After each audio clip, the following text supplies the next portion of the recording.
పార్థాయ ప్రతిబోధితాం భగవతా నారాయణేన స్వయం వ్యాసేన గ్రథితాం పురాణమునినా మధ్యే మహాభారతం అద్వైతామృతవర్షిణీం భగవతీం అష్టాదశాధ్యాయినీం అంబా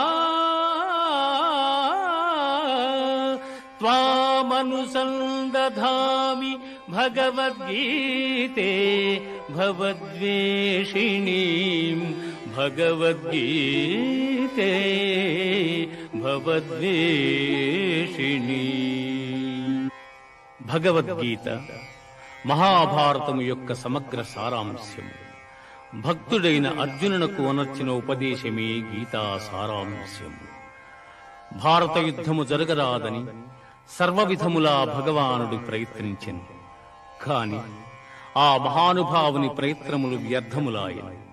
అటు పిమ్మట శ్రీకృష్ణుడు పార్థునకు సారథి అయి నిలిచెను.